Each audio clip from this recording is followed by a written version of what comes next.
어느새 26년 전반전이 끝났습니다. 오늘은 맥주 감사 주일이자 후반전의 첫 주일입니다. 여러분, 지난 6개월 어떻게 보내셨습니까? 세상 돌아가는 이야기를 풀어보자면 오늘 설교는 시작도 못할 만큼 답답하기도 하고 장황하기도 해서 다만 옛 시조 한 구절로 마무리를 지으면 이렇습니다. 말로서 말 많으니 말 많을까 하노라. 할 말이 없죠. 참 말이 많습니다. 말 많은 시대이기는 하지만 우리들의 삶은 그래도 계속되어야 합니다. 난잡하고 난무하는 이 말들의 거품 속에서 신자의 삶이 더욱더 만나고 빛나야 하지 않겠습니까? 왜냐하면 예수님 우리를 이 세상에 만나는 소금으로 또 빛을 내는 빛으로 보내셨기 때문입니다. 그러니 여러분 잘 사십시오. 하반기 참 예수쟁이 때문에 살만 난다. 어둡고 답답하지만 예수쟁이 덕분에 뭐가 보인다. 이렇게 말할 수 있는 그런 삶을 위해 하반기에 더욱더 뜨겁게 분투하는 우리 성도들이 되기를 바랍니다. 자, 마침 오늘은 성찬 예식이 있습니다. 말로 듣는 설교가 아니라 눈에 보이는 설교라 그러죠. 그래서 우리 성각자들도 성찬을 보이는 설교 이렇게 명명했습니다. 받아 먹고 마시면서 온몸의 감각을 다 동원해서 은혜를 누리고 또 힘과 위로와 치료와 회복을 얻는 영적인 잔치입니다. 그러니 오늘은 더더욱이나 주목하셔서 주께서 주시는 새 힘을 받아서 우리 각자가 서 있는 곳 삶의 터에서 세상과는 전혀 다른 해법, 복음의 맛과 빛을 보여주는 우리 성도들의 한 주간이 되기를 바랍니다. 오늘 본문 15절과 16절에 보면 주님께서 두 번이나 이 유월절이라고 강조하시는 장면이 나옵니다. 곧 그 해의 유월절을 유독스레 주님께서 강조하고 계시죠. 특히 16절을 보시면 이번 유월절은 하나님의 나라에서 완성되는 것이다 라고 이렇게 수수께끼 같은 예고를 하시는데요. 그뿐만이 아니라 당신은 그때까지 곧 하나님 나라에서 이 유월절이 완성될 때까지 나는 먹지도 않겠다 16절, 그리고 마시지도 않겠다, 그게 18절에 나오는 말씀입니다. 아주 특이한 맹세까지도 주님께서는 달아놓으셨단 말이거든요. 그만큼 그날 펼쳐진 유월절 식사, 이 식사가 중요하다는 얘기죠. 도대체 무슨 일일까? 그 해의 유월절의 시작이 돼서 곧 종말의 날에 완성될 그 뭔가는 대체 뭔가? 내용으로야 우리는 어렴풋이 그 구원을 말씀하시는 것이구나 이렇게 짐작은 할 수 있겠습니다만 그 표상 혹은 그 형식으로는 주께서 성찬을 가리키고 계시는 것입니다. 그날 밤에 주님이 성찬을 세우셨습니다. 즉 주님은 이 성찬을 종말에 이르기까지의 결정적이고 중요한 표식 혹은 제도로서 보시는 것입니다. 15절에 그래서 주님은 그래서 내가 오늘 이 유월절 먹기를 원하고 원했다. 정말 간절하게 원했다는 사실을 강조하시고 16절에 그때까지 나는 먹지도 않겠다. 18절에 포도나무에서 난 것을 마시지도 않겠다라는 이런 맹세까지도 하신 것입니다. 이런 모습은 바로 이 일에 대한 그날 세우시는 그 무언가에 대한 예수님의 마음, 주님의 결의가 어떤지를 아주 잘 드러내고 있는 표현이라 할 수 있는 거죠. 그래서 사복음서 모두가 성찬을 빠뜨리지 않고 기록하고 있습니다. 공관복음 3가지는 바로 이 성찬을 제정하신 이날 밤의 이야기를 기록하고 있고, 요한복음은 이 사건을 기록하고 있지 않지만 요한복음 6장에서 내 살을 먹고 인자의 피를 마시지 않으면 하나님과 상관이 없다는 식의 아주 길고도 깊이 있는 예수님의 성찬 강론을 다루고 있는 것을 우리가 보게 되는 거죠. 자, 그러면 우리도 이렇게 물어야 됩니다. 성찬이 대체 뭐길래 주님 이렇게까지 말씀하시나 하는 거죠. 다만 이 성찬에 대해서 우리가 배우고 이해할 때 전제가 있습니다. 대단히 중요한 전제인데 무조건 이 성찬은 예수님의 관점에서 봐야 하는 것이다. 이걸 잊어버리면 안 됩니다. 왜냐하면 이게 오롯이 주님 자신의 의도에 따라서 세운 것입니다. 주님의 주권적인 의지에 따라 세운 겁니다. 우리가 주님 이런 건 없습니까? 이렇게 물어본 적도 없고요. 또 혹은 이런 게 필요합니다 하고 요청한 적도 없습니다. 주님이 주권적인 의지로 오늘부터 다시 오는 그날까지 이것을 행해라 라고 명령하셨던 제도이며 방편이라는 것을 기억해야 하는 거예요. 우리 게 아니에요. 그러니까 성찬에 관해서 여러 논쟁들이 많은데 다 허무한 짓을 하는 겁니다. 지 것도 아닌데 자기들이 무슨 논쟁을 한단 말입니다. 다만 주님께서 이 성찬을 우리에게 주신 의도와 목적, 이걸 판단하는 게 중요합니다. 오늘 말씀 속에서 도대체 주님께서는 이 성찬 속에 무엇을 담아 마지막 날에 이르기까지 우리가 누리고 간직하도록 명령하셨는가, 이 내용을 한번 생각해 보면 좋겠습니다. 길게는 못하니까. 우선 첫 번째로는요, 성찬은 주님의 고난을 담고 있다는 사실을 기억해야 합니다. 15절에 보면 주님은 내가 고난을 받기 전에 오늘 이 식사를 이렇게 이야기하는 거거든요. 즉 오늘 본문에 나오는 모든 내용은 그 해의 유월절, 곧 당신께서 십자가 고난을 지실 것을 전제로 말씀하신 내용입니다. 그날 밤의 시점, 곧 잡히시던 날 밤이니까 예수님 그 다음 날 돌아가시거든요. 십자가 지시거든요. 그러니까 내일 그 다음 날에 있을 십자가에서 벌어질 일을 주님은 전제로 하고서 이 일들을 진행하고 계시단 말이에요. 그래서 19절에 보면 내 몸이라고 하셨고 20절에는 내 피라고 말씀하신 이게 뭐냐 하면 15절에 내가 고난을 받는다라고 말씀하신 그 고난의 내용이 바로 이것입니다. 자, 그런데 보세요. 예수님께서는 바로 그 당신이 내일이면 감당하실 그 고난의 사실을 그날 밤 제자들에게 떡과 잔에다가 직접적으로 대입해서 이게 그거다라고 이렇게 말씀하셨어요. 19절과 20절에 아주 명확하게 나오지요. 떡을 가져다가 기도하신 후에 좀 더 드라마틱하게 부서지면 좋은데 또 일부 대도 안 되더만 이게 완전히 박살이 나듯이 부서지는 이 떡, 이게 내 몸이다 라고 말씀하셨어요. 이건 내 몸이다. 찢겨지고 조각나고 부서진 이것이 내 몸이다 라고 말씀하셨고, 잔도 마찬가지죠. 그리고 너희들이 오늘 밤 내가 하는 것처럼 이것을 행하여 나를 기념해야 하는 것이다. 그것을 명령하셨습니다. 무엇을 가지고 어떻게 행해야 하는지도 보여주셨고, 곧 그렇게 하는 행위가 고난받으신 당신을 바르게 기념하는 것이니 언제까지요? 내가 다시 올 때까지 너희는 반드시 이 일을 행해야 된다. 그래야 나를 기념하는 것이다. 주님 명령하신 거예요. 그래서 사도 바울도 고린도전서 11장에서 이 성찬에 관한 말씀을 주면서 이건 내가 주는 게 아니고 주님께 받은 것이다 라고 전제를 달아줍니다. 사람의 프로그램이 아니다. 사람이 이것을 세운 것이 아니다. 주님이 주신 것이다 라고. 그러니 여기에 있어서는 일체의 토를 달아서는 안 된다는 것을 강조하고 있는 거죠. 주님 자신이 바로 이 방식으로 기념되기를 원한다는 사실을 밝혀놓으셨습니다. 따라서 주님의 방식대로 찢겨지고 깨진 떡과 쏟아 부어진 잔을 마시는 자들, 성찬을 행하는 자들은 바로 그해 십자가에서 달려 죽으신 예수님의 고난, 그 십자가의 역사적인 사건을 선포하고 있는 것임을 알아야 합니다. 한편 주님께서는 바로 이 성찬의 효력 혹은 용도가 무엇인지에 대해서도 우리에게 밝혀주셨는데요. 오직 그게 우리를 위한 것이다 라고 말씀하셔요. 19절과 20절에 떡을 주실 때도 그러고 잔을 주실 때도 그러고 이것은 너희를 위하는 것이다.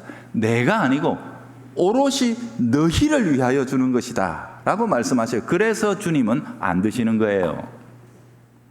이것은 무슨 뜻이냐 하면 전적으로 우리를 위해 십자가, 자신의 고난은 전적으로 우리를 위한 것이라는 사실을 예수님께서는 밝혀 놓으신 것입니다. 따라서 주께서 명하신 대로 이 성찬의 떡과 잔을 주고받는 자들은 바로 그 십자가 사건이 바로 자신을 위한 것임을 선포하는 것이 됩니다.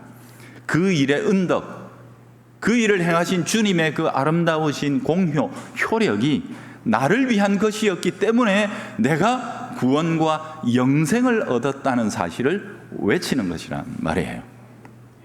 그래서 주님은 19절에 너희가 이것을 행함으로 나를 기념하는 것이다 라고 말씀하셨어요. 여러분, 기념이라는 말은 제일 쉽게 번역을 하면 이런 겁니다. 길게 논증할 시간이 없으니까 자랑하는 겁니다. 드러내고 드높이는, 이런 일이 있었는데 아나? 이걸 모른다니 말이 되나? 이걸 알아야지 하면서 자랑하며 드높이는 것입니다. 곧 성찬은 교회가 예수님을 자랑하는 것입니다. 자기 구원의 주님을 찬송하는 것입니다. 여러분, 마치 자식이 철이 들면은요, 제 생일날 어떻게 합니까? 어릴 때는 어째요? 내 생일날 밥상이 뭐고 내 생일날 선물이 뭐요? 하면서 막 그거 눈에 힘주고 막 부모한테 대드는데, 철이 들면 내가 내 생일날 한 게 뭐 있노? 태어난 것밖에 더 있나? 이날 죽을 고생을 하신 분은 누구예요? 어머니다, 어머니. 그러니 내가 이날 어머니를 더 귀하게 여기고 어머니를 더 받들고 어머니께 감사해야 된다. 이게 철든 자식이 하는 거거든요. 성찬이 딱 그런 겁니다.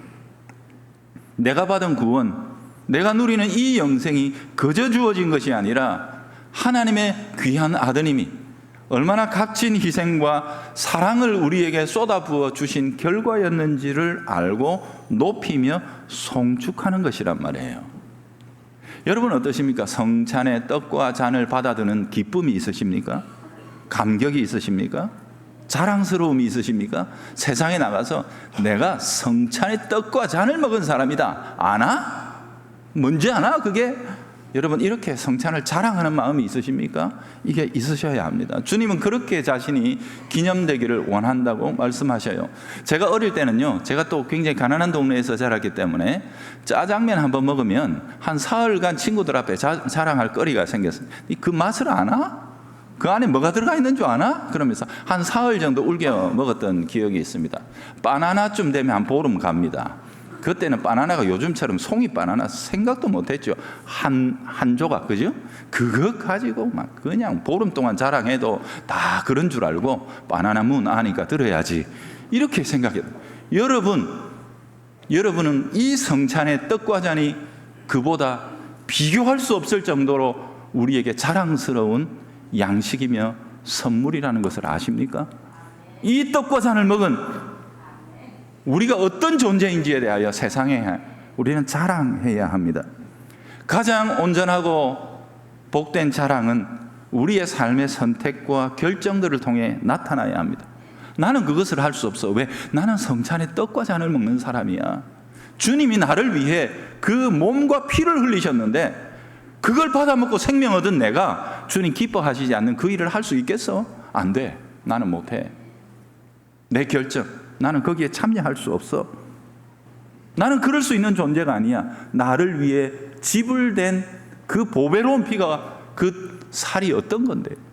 우리가 이렇게 말씀하는 겁니다. 여러분, 그래서요, 성찬은 제가 이 목회를 하면서 제일 힘겨운 게 뭐냐면, 교회들마다 다 그래요. 이 성찬의 감상을 한국 사람들이 극복해내지 못해요. 항상 성찬을 장례식처럼 치르는, 슬프고 우울하고 뭔가 짓눌리고 이런 기분 속에서 치르는, 이걸 아무리 가르쳐도 잘 극복이 안 되는데 여러분 함께 극복하셔야 합니다. 성찬은 절대로 슬픔의 날이 아닙니다. 여러분, 엄마가 해산한 날은 아들의 생일입니다. 자녀의 생일입니다. 그날은 슬픔의 날일 수 없습니다. 비록 어머니에게는 죽음과 같은 고통이 있고 고난이 있고 아픔이 있기는 하지만 그렇게 얻은 새 생명으로 인해 그 모든 것은 지워집니다. 그래서 그날 잔치를 엽니다. 성찬도 마찬가지입니다. 이것은 슬픔의 떡과 잔이 아닙니다. 주님의 그 고귀하고 값진 죽으심과 희생과 사랑을 통해 내가 생명 얻었다는 것, 주님이 이 생명을 보시려고 그 고난과 영적 해산의 수고를 기꺼이 감당하셨다는 사실을 자랑하는 날입니다. 그것이 바로 이 성찬의 떡과 잔입니다. 그러니 이 떡과 잔을 받아들며 여러분 기뻐하셔야 합니다. 축하하며 축복하십시오. 그것이 바로 우리가 참으로 회복해야 할 성찬의 감상입니다. 주님의 고귀한 희생, 놀라운 사랑을 찬미하고 찬송하며 옆에 사랑하는 형제를 이 떡이 뭔 줄 압니까? 서로 먹으면서, 그죠? 내끼 더 맛있다 이러면서 서로 자랑하면서 기뻐하면서 덕담을 나누며 우리가 함께 얻은 이 생명을 기뻐하며 오늘도 즐거운 가운데서 떡을 받으시기를 바랍니다. 두 번째, 간략하게 잔의 의미를 살펴보겠습니다. 20절에 보면 예수님께서 피에 관한 말씀을 말씀하시는, 좀 보충해야 될 게 있습니다. 왜냐하면 주님은 나눠주시는 포도주를 피에다가 이제 빗대어서 말씀하시죠. 이거 새 언약을 세우기 위해 주는 거다, 이 말씀을 하셨어요. 단지 그냥 고난을, 죽음을 상징하는 것을 넘어 새로운 의미를 거기에 갖다 붙이십니다. 하나님과, 그 당시에는 제자들이 그 자리에 있었으니까 제자들을 12사도 넘고 신약교회 모든 백성의 대표 아닙니까? 그죠? 그러니 이 교회를 향해 하나님과 교회 간에 수립될 언약 관계의 보증으로 내가 주는 것이다 라고 이렇게 말씀하셨어요. 여러분, 피를 통해 보증되는 언약 관계는 생명입니다. 생명의 관계입니다. 바로 그런 관계가 우리와 하나님 사이에 세워졌음을 예수님은 이 잔을 통해서 말씀하시고자 했습니다. 언약 관계가 어떤 것인지 우리는 아주 희미하게 구약 성경에 나오는 옛 언약을 통해서 희미하게, 그림자니까 볼 수 있습니다. 시내산에서 그때는 중보자가 모세였죠. 그러나 우리가 누리는 언약은 중보자가 누굽니까? 예수님입니다. 그때는 소와 짐승의 피로 했죠. 그러나 지금은 예수님의 고귀한 보혈로 우리는 하는데, 어쨌든 옛날 시내산 언약에서도 그 그림자 중보자와 그림자, 그 영원하지 않은 그 중보의 표물을 가지고 주님께서는 이스라엘과 언약을 맺으신 다음에 이렇게 선포하십니다. 이로써 나는 너희의 하나님이 되고 너희는 내 백성이 되었다 하고 이렇게 주님께서는 기쁘게 선언하십니다. 즉 이것은 엄청난 복이며 영광입니다. 언약의 관계가 하나님과 우리 사이에 맺어졌다는 것은 너무도 놀라운 축복의 선언이죠. 그래서 포도주를 쓰는 것입니다. 포도주는 성경 모든 곳에서 증언합니다. 구약에서부터 기쁨의 음료입니다. 축제의 음료입니다. 여러분, 그래서 예수님께서 이 땅에 오셔서 메시아로서 행하신 첫 번째 표적이 뭐죠? 가나의 잔치집에 가셔서 혼인잔치에 물로 포도주를 만드시는, 그러니까 굉장히 연관성이 있죠. 그 다음에 예수님께서 메시아로서 역사상 제일 마지막으로 우리의 구원을 위해 행하실 일을 요한계시록은 뭐라고 묘사하고 있죠? 어린 양의 혼인잔치, 혼인에서 시작해서 혼인으로 끝나는데 그때 사용되는 게 뭐예요? 축제의 잔입니다. 기쁨의 잔입니다. 예수님의 메시아 사역은 이 축제의 잔으로 시작해서 축제의 잔으로 마칩니다. 그리고 오늘 본문 속에서도 예수님은 나는 그날이 되면 너희와 함께 떡과 잔을 먹고 마시리라, 그렇게 말씀하고 계시지 않습니까? 그러므로 성찬은, 특별히 성찬의 잔은 당신의 고난을 통해 하나님과 우리 간의 언약 관계를 세워주심으로 우리가 그 종말론적인 잔치에 주인공으로 참여하도록 자격을 부여해 주신 주님의 은혜를 우리들에게 상기시켜 주는 것입니다. 우리가 어떤 자격을 가진 사람들인지, 마지막 날에 그 영원한 어린 양의 혼인잔치에서들 축복의 잔을 우리는 오늘 여기에서 이 포도주 속에서 담아 주님께로부터 받아 마시는 것입니다. 잔을 마시면서 우리는 그날을 사모합니다. 마치 소풍을 기다리는 아이처럼, 혼인잔치를 기다리는 신부처럼 설레고 기뻐하며 그날을 학수고대 하는 것입니다. 여러분, 이게 바로 성찬입니다. 그러니까 절대로 성찬의 떡과 잔을 받으면서 슬퍼야 은혜다라는 이런 이상한 미신을 여러분 갖지 마십시오.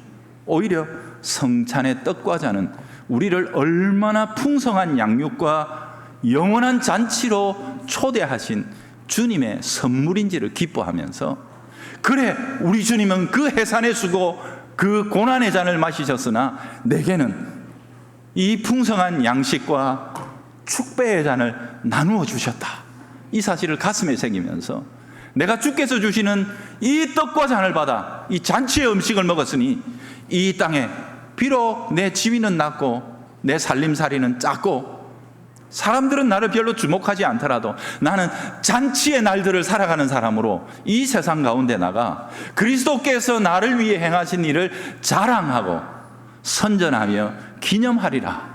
이것이 바로 은혜 받은 자의 삶입니다. 우리들의 삶입니다. 우리들도 오늘 받으시는 우리들의 성찬 속에도 이 설렘과 감사와 기쁨이 풍성하게 표출되기를 바랍니다. 자나 깨나 우리의 소망도 어서 그날이 와서 주님도 함께 우리와 함께 먹고 마시며 이 잔을 부딪히며 주님께서 우리를 위하여 베푸신 그 놀라운 사랑을 찬송하며 마음껏 높이는 그 마지막 날을 속히 우리에게 주십시오. 그 날을 바라보며 우리가 이 땅에서 어떤 사람으로 살아갈 것인지를 결심하고 다짐하는 복된 오늘 예배와 특히 성찬 예식이 되기를 바랍니다. 그러니까 오늘은 축제로 즐기는 거예요. 축제로. 그래서 떡을 받아가지고 바로 드시지 말고, 우리 교회는 떡을 좀 크게 써니까 그 바로 삼키려 하다가는 잘못하면 힘들 수 있습니다. 그러니까 옆 사람하고 덕담 나누시면서 당신이 생명 얻은 자입니다, 이렇게 축복하면서 나누십시오. 잔이 좀 작아서 아쉬운데 다음에 잔이 큰 잔을 해가지고 다음에 우리 그렇게 나누도록 하십시다. 무쪼록 주께서 우리의 감각 속에 새겨주시는 이 풍성하고 놀라운 은혜를 오늘 마음껏 누리고 기뻐하시면서 이 속에서 하나님의 기쁨과 사랑과 긍휼을 담아 이 우울하고 재미없고 맛없는 세상 속에 맛을 내고 빛을 내는 주의 백성들로 한 주간 살다가 오시기를 바랍니다. 주님 감사합니다. 오늘 저희들이 여기에 있습니다. 주께서 주실 떡과 잔을 기다리며 설레는 마음으로 마지막 날의 혼인잔치를 사모하며 여기에 있습니다. 우리를 먹여주시고 우리를 기쁨으로 가득 채워주사 우리가 세상이 줄 수 없는 행복과 만족을 가지고 이 세상 가운데 파송받을 수 있도록 은혜를 다하여 주옵소서. 예수님 이름으로 기도합니다. 아멘.